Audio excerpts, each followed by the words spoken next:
Hello and welcome to the Heart of Markness podcast. I am Mark. This is episode 75 of the Heart of Markness podcast, right? And the topic is, at last, 75 episodes and 3 years in, I think, Jimmy Page and the Black Crows, or the Zo Crows, as I like to call them. I haven't listened. Actually, that's not true. I've listened to a lot when it happened because it was, oh, holy shit, this is amazing idea. Because Steve Gorman is a great drummer for Jimmy, and he's a great drummer for Zeppelin. Even though he's not a bonzo drummer, in and of himself, he is one of the few drummers that I can just listen to him. I love his drumming. I love his sense of time. I love his tone. I love his groove. He's so good. He would have been a fucking great drummer for Page Plant. Oh my God. Let's think of that for a moment. All right. Well, anyways, as I was saying, Led Zeppelin. Take two. Yeah, I feel completely unprepared for tonight's podcast. Excuse me. Even though I have everything set, just like any other week. I've done this 75 times, plus the bonus episodes, plus the patron episodes. I'm into like the 100 and teens, if not the 120s, of episodes that I've done.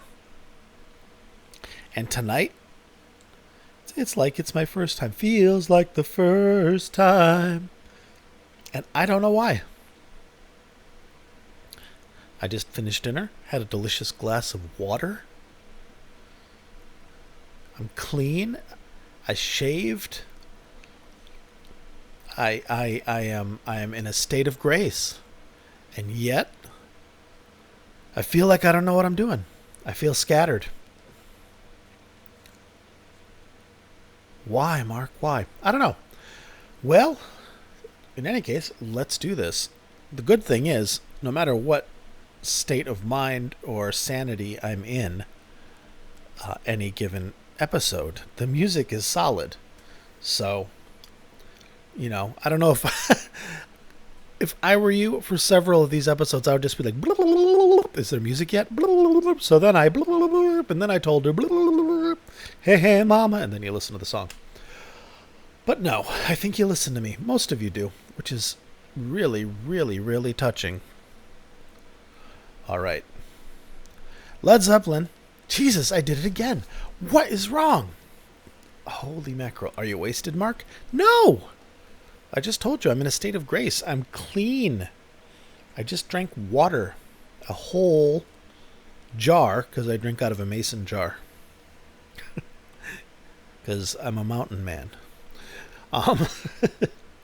Because I'm lazy. And the water's all the way downstairs. So I fill a jar of it and drink it. And thus, I fill it less often. And I'm still well hydrated. All right. Take 26. Jimmy Page partnered with the Black Crows in 1999 for something. I can't remember what. They did a couple of shows and recorded an album. And I believe, and this is just going, I did not prepare for this in this way. I prepared for the set list and my opinions and the shows. But I did not prepare on the history of. Which I should do. Hold on. And we're back. Although I didn't disappear for you because I was gone seamlessly. All right. Yes. In 1999, Jimmy Page and the Black Crows teamed up and did a 2-night set at the Greek Theater in Los Angeles. Kevin Shirley produced the album. And that was the connection that got him in to work on the sound for... I think he did the sound for the DVD. And I know he did the... How the West Was Won. Or I think he did How the West Was Won. Wow, brain fart. Maybe I had a stroke. I can always count on myself to at least remember most of it. Anyway, Kevin Shirley. That's how he got to work with Led Zeppelin and Jimmy Page. Bing. So the Crows and Jimmy did that 2-night set. And the Black Crowes, fantastic band.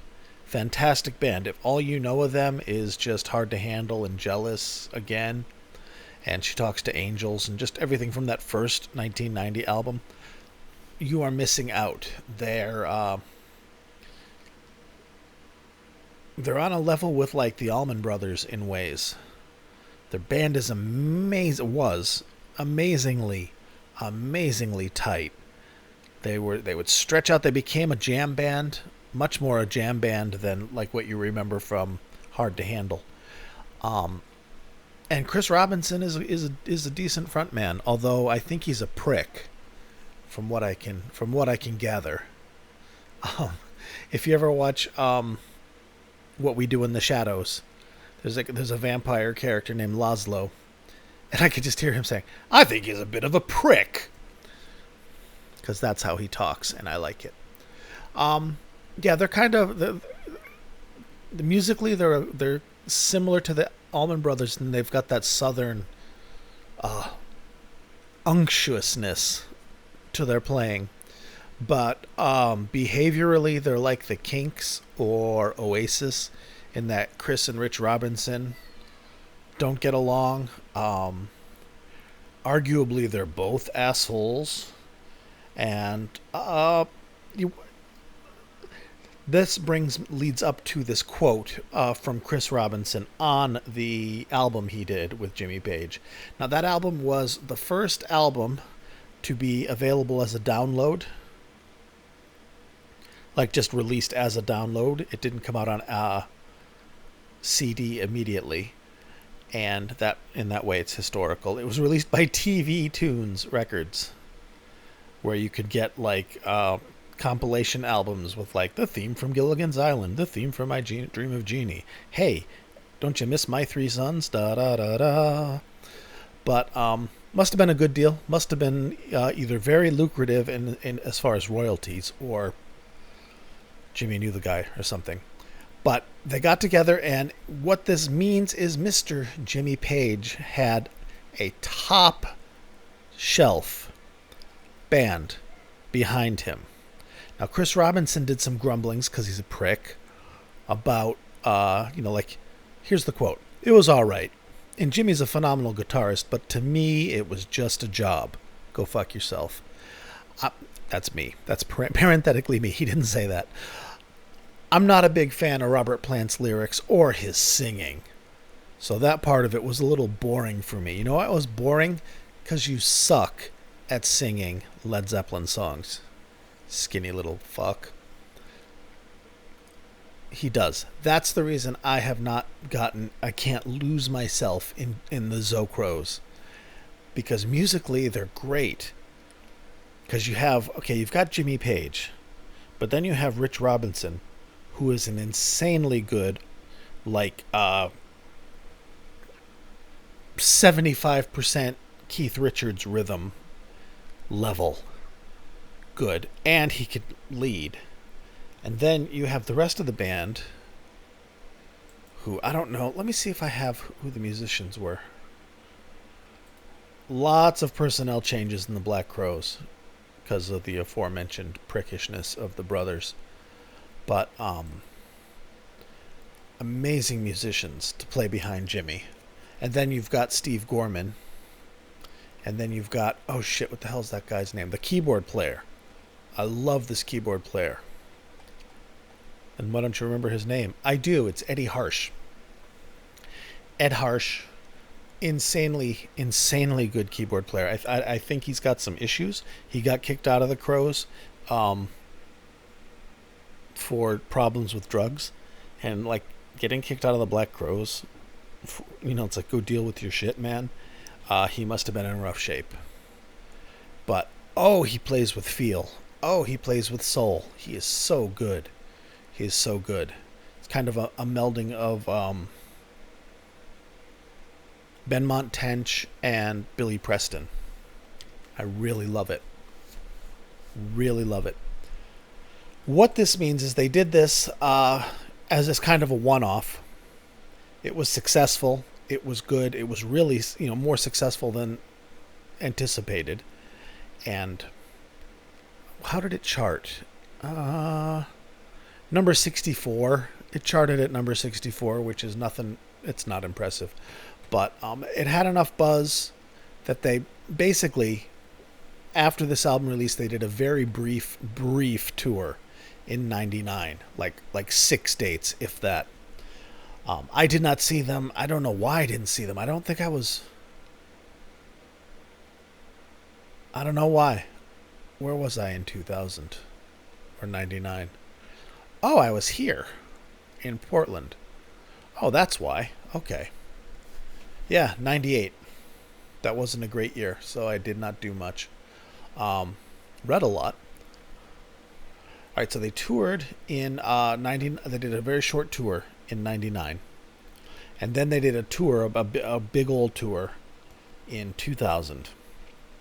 And that tour was spectacularly well received from the fans, and the performances are great. And as the tour goes on, I have heard for years from people that I respect in the community talking about how Jimmy was at the top of his game, and it was like, it was like 1973 again, which is the reference point. It's like, oh, Copenhagen '79. It was like 1973 again, and it was. The '88 Outrider tour. It was like 1973 again, and it was. The '98 Page Plant tour. It was like 1973 again, and it was. So this 2000 tour, there were people saying that, it got to points where it was like 1973 again. And I had listened to these shows, but because Chris's singing, to me, sounded either flat or sharp or just not hitting the notes.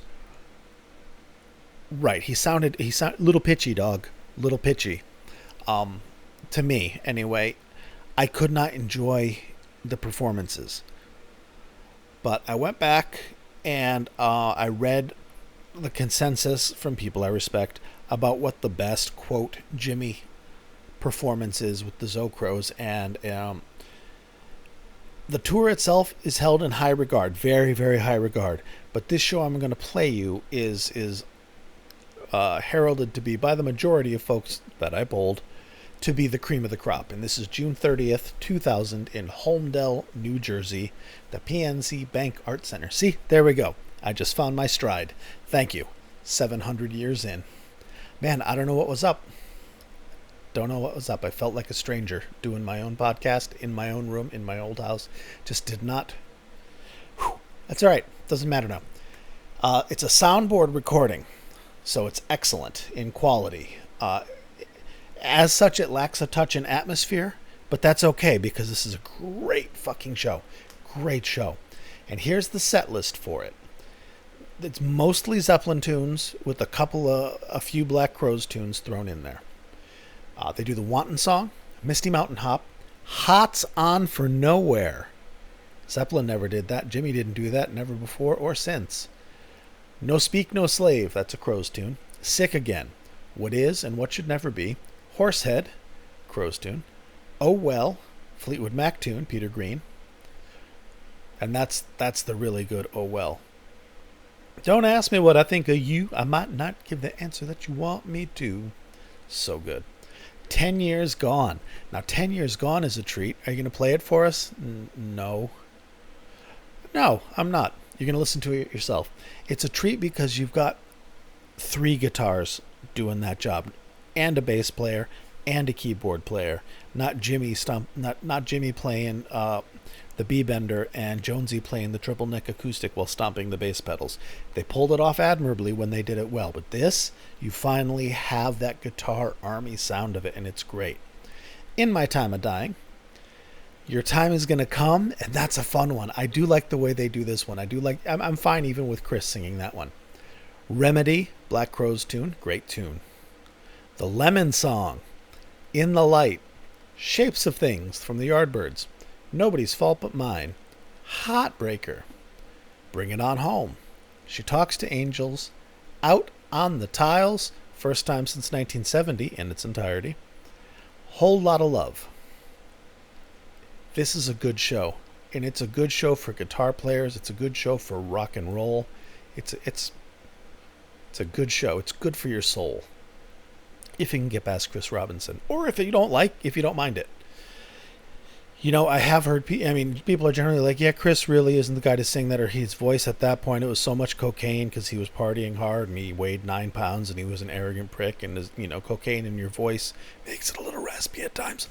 So, I don't know.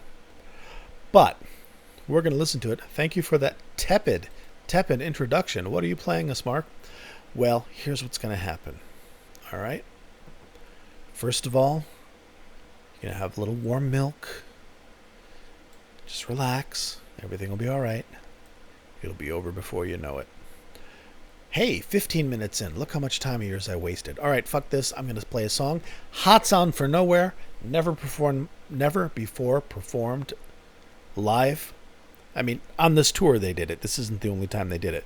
But the 2000 Zocros tour is the only time they pulled it off. And they pull it off so well. It's so good. It's so good. I love this song. I think it may be... Well, let me think about that. I play that song on Presence, off of Presence, more than I play Achilles' Last Stand or Nobody's Fault But Mine. Yeah, it may be my favorite song on Presence. It is so good. And hard to play? Jesus, Jimmy, you son of a bitch. That's a tough one, at least for me. Alrighty, friends. Hot Sound for Nowhere. Zocros, June 30th, 2000. 20 years to the day from the really good Led Zeppelin concert in Frankfurt, Germany. All right, enjoy.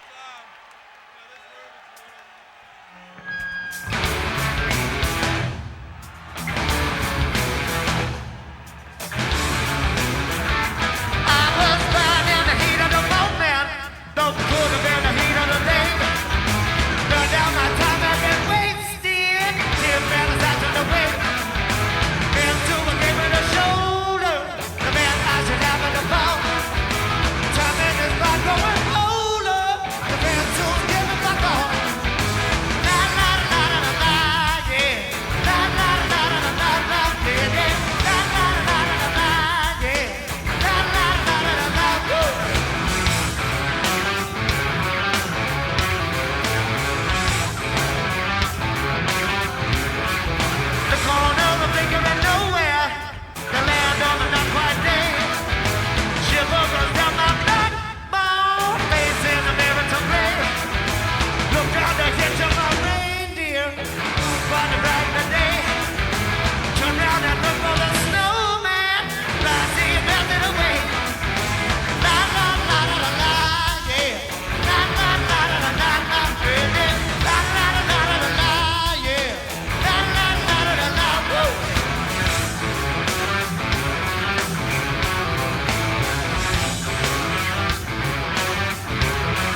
That was rad. That was rad. Granted, it is odd to hear the Black Crowes playing Zeppelin songs, because that's what it is. Because it's, I mean, whereas Page Plant was Jimmy playing guitar with Robert's band, which was good because, you know, the force of his personality and his musicianship kind of pulled the rhythm section over to him over the years. But this is a tight functioning multi-person unit that Jimmy is joining, and they're playing with him. So it's weird to hear. I mean, it was great. There's nothing bad about it. I guess it just, Chris Robinson, man, wrong guy for it, especially if he's not really into it. Because the band is into it. You can hear it. And the audience was into it. Because even though it's a soundboard, you could hear the audience at the end. And you could hear Chris's reaction because that performance was insane. Now, Jimmy's solo was interesting. And when I first heard it, I'm like, yeah, the Zo Crowes are great because the Black Crowes are great. And Jimmy's, but he wasn't. That was me being stupid. I'm talking 20 years ago, not now. Because hearing that solo, first of all, the solo in Hot's On for Nowhere is weird anyway. Because the story of Presence is that it was recorded in, like 15 days, I think.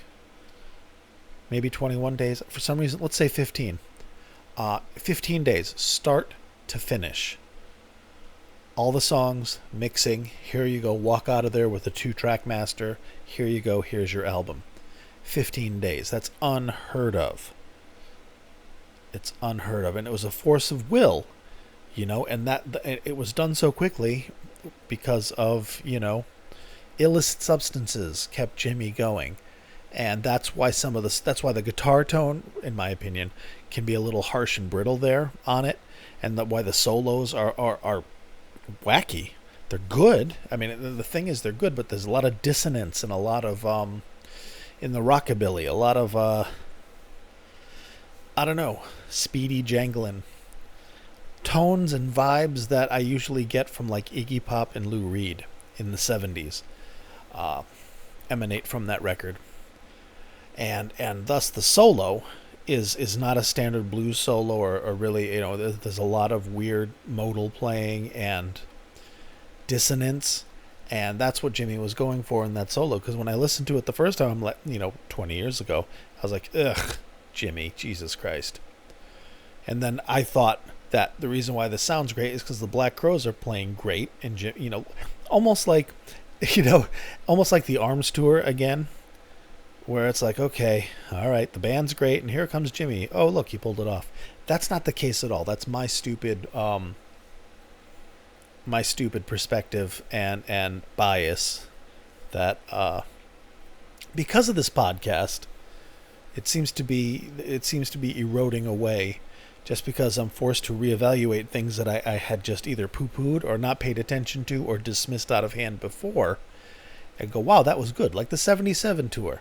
I mean, everything that I didn't like about it is valid, but there's still greatness there. It's all in all, and it's enjoyable. All right, what am I trying to say? What I'm trying to say, folks, is the next song I'm going to play for you is Your Time Is Gonna Come. Ba-ba-ba-ba-ba, there it is. Cool. This is great. And this is one of the songs, like Hot's On for No More, benefited from having 3 guitar players doing that and filling it out, and the call and response with them, and the sharing of that really difficult riff, having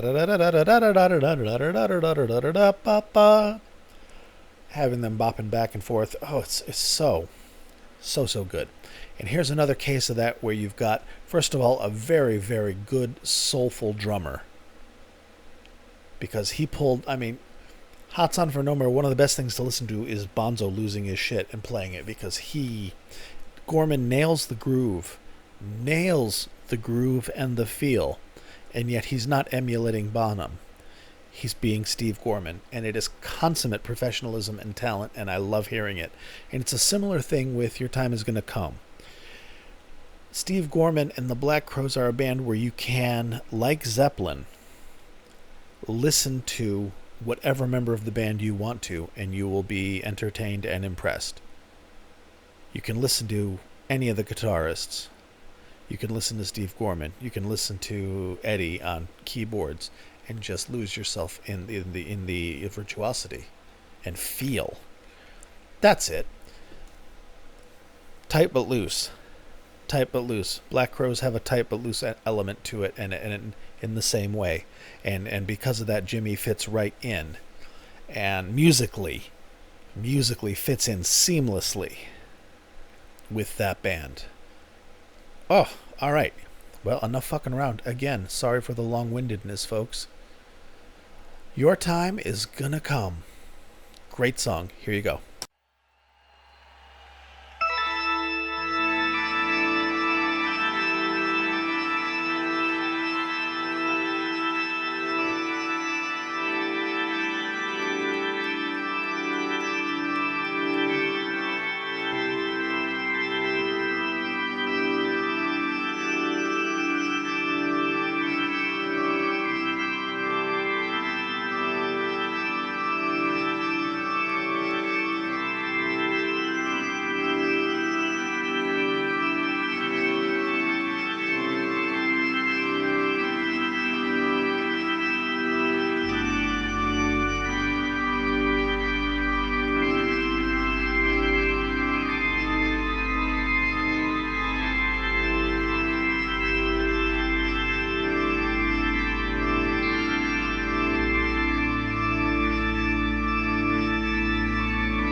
Lying, cheating, hurting, that's all you seem to do.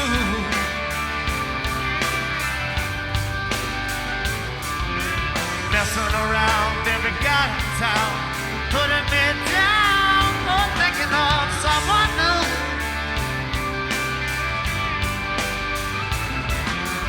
Always the same, playing your game, drive me insane. Trouble's gonna come to you.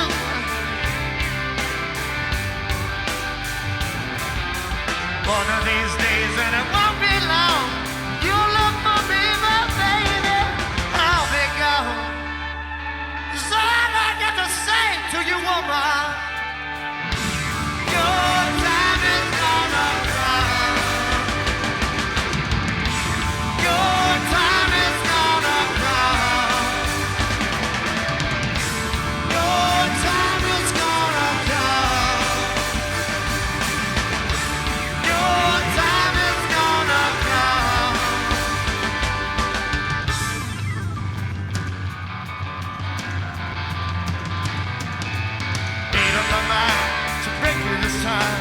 Won't be so fine, it's your time to cry.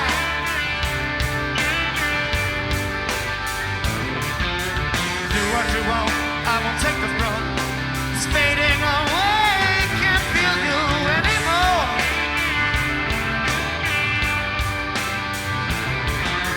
Don't care what you say, cause I'm gonna wait to stay. Make you pay for that great big hole in my heart.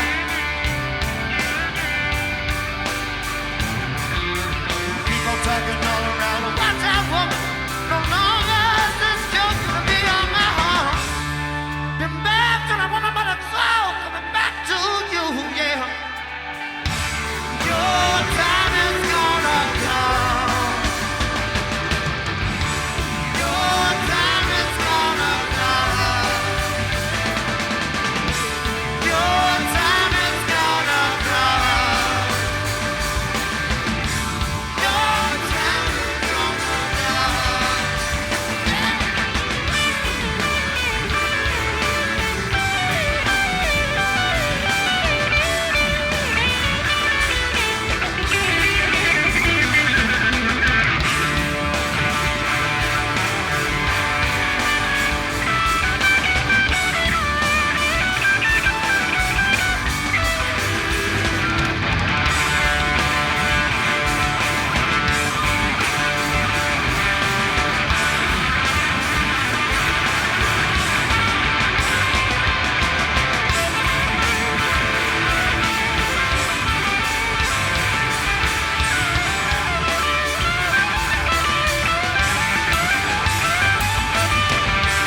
That was a band.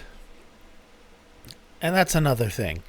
The Black Crowes are a band in every sense of the word. Like the band was a band, and Zeppelin was a band, and the Stones are a band. Not just a bunch of folks playing together, but a band. And it's something, it's a single unit. It's beautiful. I loved hearing that. I loved hearing Jimmy playing stuff he doesn't normally play. It's nice to hear. And it makes me sad. First of all, it makes me sad that I didn't see him on this tour. I'm bummed. I wish I had. I don't know why. I was just a dick, I guess. But I would have loved it. I wish I had seen it. All these shows are readily available in excellent quality. And a whole bunch were videoed on YouTube. So you can see a whole bunch of Jimmy and the Crowes on YouTube and watch the shows. It's revelatory for me, hearing it more on a musician level. It's so good. I wish I could go back. I wish I could jump to the universe where Jimmy got the Black Crowes as his band, but didn't call them that. It's like the way that the bulk of Otis Redding's band were the Blues Brothers band. And a good chunk of Otis Redding's band were also Booker T and the MGs. Maybe not a good chunk. Maybe just Steve Cropper. I don't know. Now I doubt myself. Anyway, or the way Tom Petty. There we go. The way Tom Petty and the Heartbreakers were Bob Dylan's backing band. Remember that? Back in like 86, 87? That was cool. Dylan and the Dead. That was... Petty and Dylan were cool. The band and Dylan were incredible. It would have been nice to have the Black Crowes instrumentalists behind Jimmy on this tour because they were so into it. They were locked into it. And by being such high caliber musicians themselves, it inspires and demands of Jimmy that he raise the bar. You know, he can't phone it in. So he's taking chances.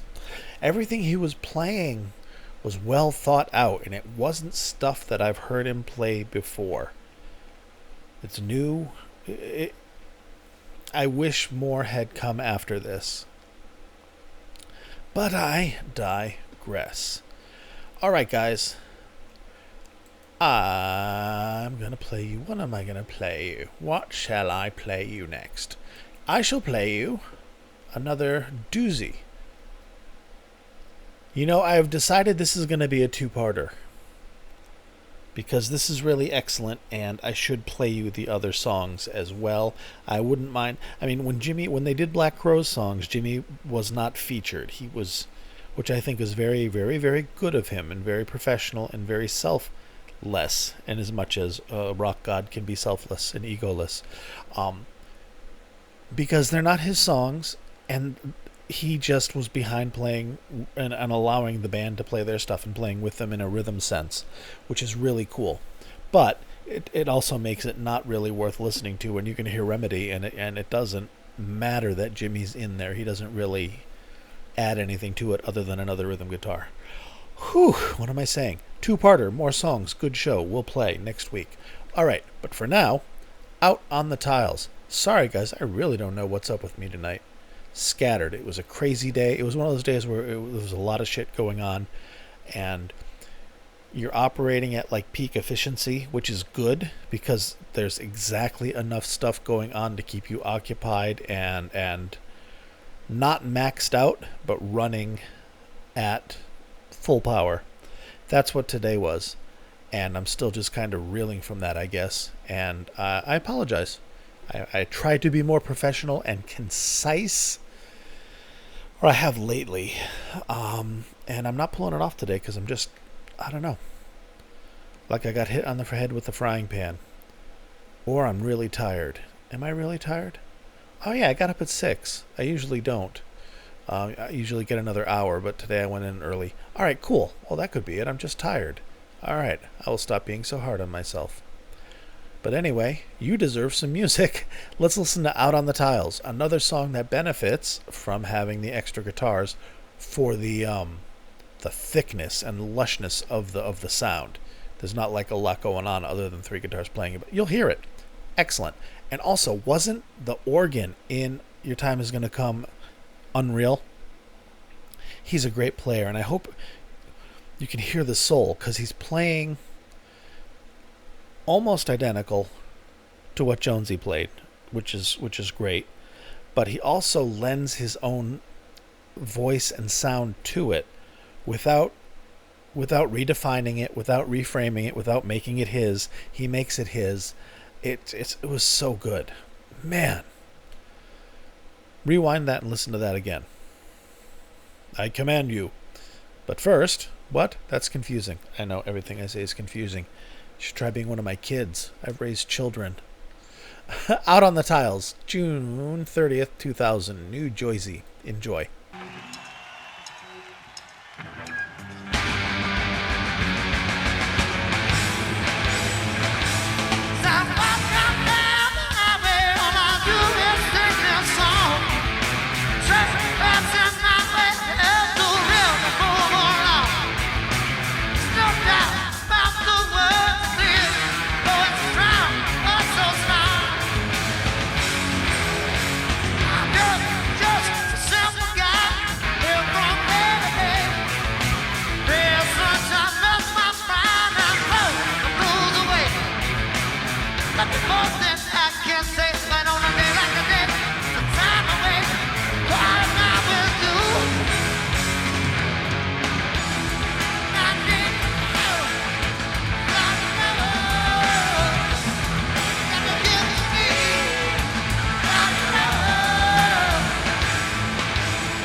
Ha! Chris Robinson hated every second of that. Oh! That was not a song for him to sing. You could hear Rich, I think it's Rich, in the background singing the very, all I give to you is all your love. And Chris just trying and not. That's a tough one. That's a tough one to sing. I spent the whole song, aside from listening to the tightness of that band, Out on the Tiles is in a weird time signature. It's not a 1, 2, 3, 4. It's one you got to think about. I used to be able to play it. I used to be able to play a lot of stuff. I should play guitar again. So the band was tight. It was great. It was fun. And just Steve Gorman, who I ended up listening to, nailed it. He knew exactly what to play to keep it that song and make it sound like that song in the same groove without being just a rote repetition. Man, that was enjoyable to hear from me. Chris Robinson, oh boy, not the guy. Man, I decided I don't like him. Just from that Robert Plant quote and other stuff that I've read about him, like, oh, this guy's kind of a prick. But I was thinking about it, and I remembered that I've seen the Crows once, and when I saw them, it was in 1990, opening for Robert Plant. And it's like, dude, Robert Plant, introduced you to a whole big audience. Yes, you broke big, but you opened for Robert Plant. I mean, he did you the favor, not him. Although the Crows were so good. I mean, all they had at that time was the Hard to Handle album. Is that the name of it? If it isn't, it's the one with Hard to Handle on it. The first Black Crowes album. They had that album to tour on, and they did. I still remember it was 30 years ago. Oh my God. And they did a soulful blues song that at the time they called it Miserable or Misery, but I think it was Miserable or I'm Miserable. And they're like, that's going to be on our next record. And it wasn't. And I would love to hear that. They were so good. That I didn't even stay for all of Robert Plant. First of all, it was the Manic Nirvana tour, and I did not like the Tall Cool One Manic Nirvana stuff much. So, I mean, I was like, let's go see Robert. And the Black Crowes were so good. So good in my estimation. And like, just filled that bar that fills up for rock and roll and goodness and good band, excellent music, the real deal from the tap. That I left the Robert show early. It was just he wasn't bad.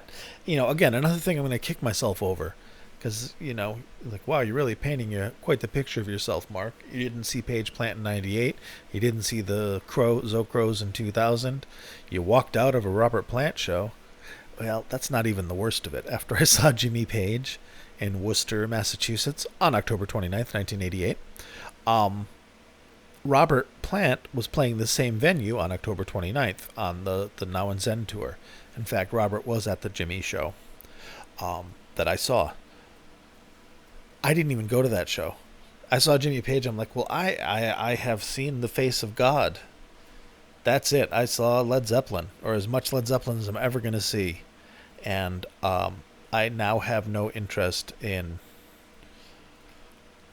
seeing, the Lighten Up Baby, I'm in Love with You, Parachute Pants, Robert Plant. Now, I would kick myself. But this is what I'm telling you. I've made mistakes, folks. I've made mistakes in my life. All right. Let's get back to it. I'm going to play one more song for you, and it's a doozy. It is a Bon Storma, and you are going to love it. It's the Lemon Song. Bow, bow, bow, bow, bow, bow, bow, bow, bow, bow, ba-da-ba-da-dow. And it is, well, by this time you know how good the band is, and you know how good Jimmy plays, and you know how good the band captures the blues feel and the Zeppelin groove while sounding like the Black Crowes. And you should know and have put together that plus the Lemon Song equals Yippee. And it's also a nice blues, obviously, track that Jimmy can go off and wail on, and he does. He plays really cool shit, and he plays really cool stuff in ways that, he doesn't just play the regular same old Jimmy Page riffs, although he does, because he's Jimmy Page. there's phrasings that I have not heard him ever do before. Much like "Hot's on for Nowhere," much like some of "Your Time Is Going to Come." It it's a broader voice than I've heard, and I guess it started in the '98 tour. In his playing for me, there's stuff that's like, whoa, this is new, and it's exciting. I hope you like it. Indeedly doodly, I do. All right, let's get to it. It's a Lemon song. It stretches out a bit. It's 7.5, maybe 8 minutes long. So, there's room to stride, and I hope you enjoy it. Here you go.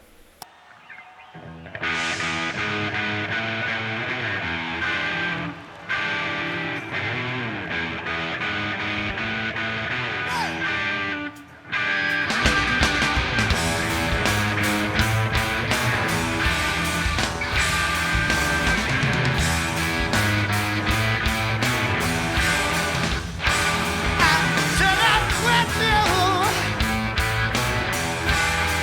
long time ago.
That was just amazing. If that was not revelatory for you, it's because you've heard it before and you already knew it. That's what I meant when I said it was 1973 Jimmy. Because not only did he play stuff that I'd not heard him play before, he played stuff with such fluidity and control and tone and feel that as I was listening to it, I'm doing other stuff here because I'm listening to it as I record it as well. That as I was listening, I kind of zoned out because it was just Zeppelin. It was obviously Jimmy playing. And I realized that, no, this is 2000. This is Jimmy playing in the year 2000. Playing at that level. And, I think on the one hand, the Black Crowes, if you're playing with them, you can't phone it in. This is not just a pickup band. And the energy of them behind him elevates him as well, I believe. And because what's the bass player's name? Oh, this is I don't know who the bass player was at this show. Shit. He was really good without mimicking John Paul Jones. And not only was he good, he played as far as the punch and the attack in response to Jimmy. You know the way Bonzo would kind of mirror and reflect some of Jimmy's phrasing? The bass player was doing that in his playing, and then when it's time to egg him on and get playing hard, fast again, he goes right in. And Steve Gorman, I love his hi-hat. His hi-hat carries it all through. That's what I love about his drumming. He's got that same hi-hat, same cadence, same rhythm as Bonzo. And it just sails through. And he plays around. And he... Unreal.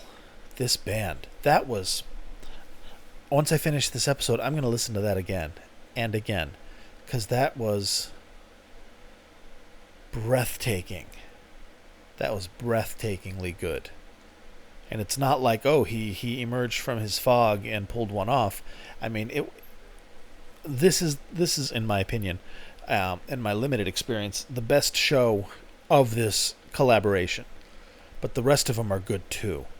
And man, Chris Robinson really just stinks up the joint. He is just not of that caliber. He's not of that wavelength. And it must be profoundly frustrating to be someone of his noted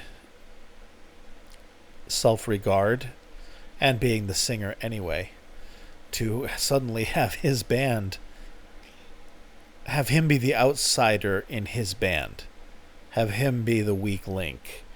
It's got to be weird. Where he pulled it off, It certainly was better than Out on the Tiles.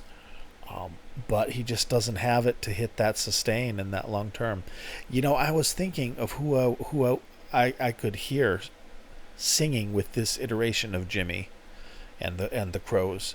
And the one that speaks to me, at least for this song in particular, is Joan Osborne, oddly enough. Especially singing Squeeze My Lemon. But if all you know of her is What If God Was One of Us, give her a listen, man. Even that same album, there's a song on that album called Pensacola, which is one of the best songs in the entire world, in my opinion. And her voice is just amazing. It is emotive. It is evocative. It is strong. And her voice, or Ann Wilson from Heart, but even more Joan, because Jones is a little richer, in my opinion. But that sustained, babe, she could have nailed that. Oh, Lord. All right. Well, we're going to have a part 2 for Shizzle, because it's just too good. Another thing to kick myself over, my gosh, is not getting into them sooner. I really, really don't like Chris Robinson's voice on this project. It is not what was needed. But unlike before, I can totally get around it and get past it and focus on the band, because the band is so unbelievably good. Not just Jimmy, but Jimmy is superlative. And I'm hearing in some of his phrasing and playing kind of hints of the way he would play at the reunion in 2007. Specifically, Since I've Been Loving You, some of the phrases. And some of the phrases that he had done were classic Jimmy phrases, but he added to them. It's like that, I mentioned this before, it's like fractal Jimmy. There's filigrees, there's layers to it. You can zoom in on this solo, and it's higher res. And his playing is very, very smart. Very, very, very intelligent and put together, and just, I'm blown away. I'm blown away. I feel inadequate to the task of conveying my feelings for his playing on that song. No shit, Mark. You don't say. I do say. You know what else I say? I say that you should follow me on Twitter at Heart of Markness. I also have a Facebook group, Heart of Markness, oddly enough. Great people in there. Great people in there. It has a life of its own. It's not just me dropping podcasts in there, although that's what I do. There are independent conversations. You can jump in there. Everybody's really, really nice and really, really helpful. And I am the golden idol of that. The golden calf. Apologize. Allergies? I don't know. Maybe I'm dying. All right. Facebook group. Yes, I am also on YouTube now. And that's gaining some traction, which is really nice and encouraging. And I'm meeting people on YouTube that I've not met before. I mean, each one of these vectors, Twitter, Facebook, YouTube, the website, are avenues through which I've met people that I'm profoundly glad I've met. People who are helpful. I mean, there are people who are not only patrons, and I'll get to that in a second, but people who are, I hate saying fans of the show, friends of the show, because fans is just like, really, Mark? Jesus Christ, you're doing this in your underwear. Friends of the show.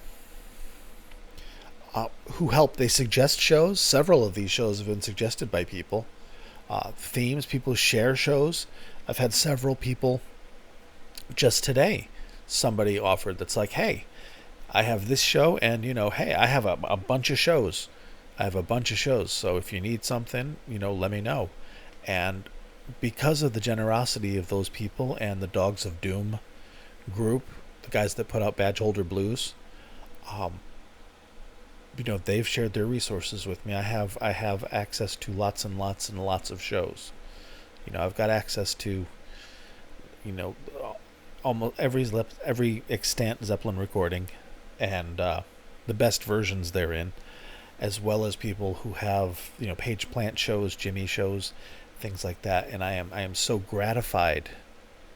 I am so gratified for that, because when I want to do something like, hey, I want to do the Jimmy and Roy Harper collaborations, and those are pretty deep cuts. I mean, they're not like hard, because if you're a collector, you've got them somewhere.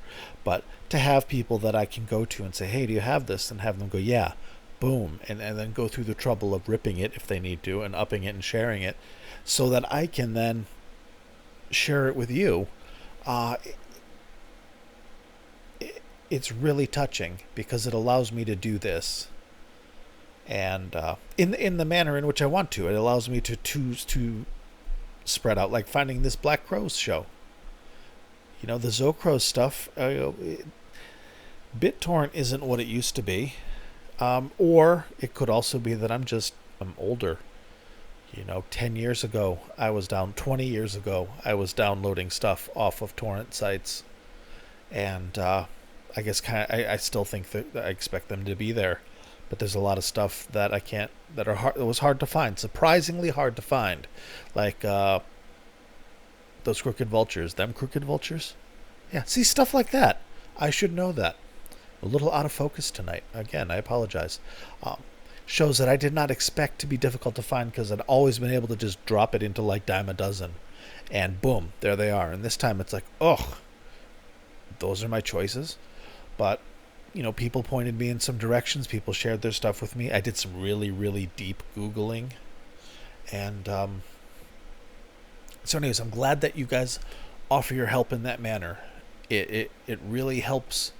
It really helps the show. It sounds really radio-y, but it really helps the show to be able to go, I want to do this, and then know that there are people out there who will help me do that. If it's something really obscure, I can reach out for that. Or if it's something just like touching base, like, hey, did this happen in this way? Da, da, da, da, da. There are people that I can consult who can set me straight. And so it's a very, very tacky, trite disclaimer that authors give when they're crediting their editors, and it's something along the lines of, anything that's good and true is thanks to my benefactors, and any mistakes are solely my own. Which leads me to, if you like what I'm doing, that's an awful segue. It's not even a segue. That's a tectonic shift. Nonetheless, if you like what I do, if you like hearing Led Zeppelin every week and classic rock on every weekend, live performances, along with some hopeful humor, insights, information of questionable quality, I implore you, invite you to become a patron of the Heart of Markness podcast. You go to patreon.com/Heart of Markness and join up. And hey, I sent out stickers. People got stickers. You get your own podcast every month. Oh, which I've got to do this weekend. Oh, I know exactly what I'm going to do. You guys are going to like it. You get your own podcast for the patrons only. You get a sticker, and you get my undying devotion and thank you. Thankfulness. Gratitude. Wow, I really need to go to sleep. Hey, if I die, take note of this. It's like he was acting funny the night before. Wow. All right. Well, I would love to read off the roll of the patrons. Oh, I'll also read your name every single week. That's pretty cool. These are the titans upon whose shoulders rests the Heart of Markness podcast. And we give them a laurel and hearty handshake to Michael, Rob, Wayne, Brad, Danielle, Tracy, David, Peter, Mark, other David, Bill, Mimo, and Avi. Thank you guys very, very much. It means the world to me. I can't, especially tonight, I can't convey enough how much doing this podcast means to me, how much I enjoy it, how gratified I am, and how delighted I am to have met people the world over that I otherwise would not have. And each one of them has been lovely. As have you, dear listener. All right. Thanks for bearing with me through this nightmare. I am going to go directly to sleep. I will not pass go. That's a lie. But I will definitely pass go. You get $200. Alrighty. Thank you. I'll be back this weekend with most likely it'll be whatever the latest Mike Millard recording is. That's kind of how it goes, because that's such low-hanging fruit and so important to share. And otherwise, I'll see you next Thursday with part 2 of the Zocros in Holmdel, New Jersey 2000. Thank you. Be good to yourselves and each other. Bye-bye.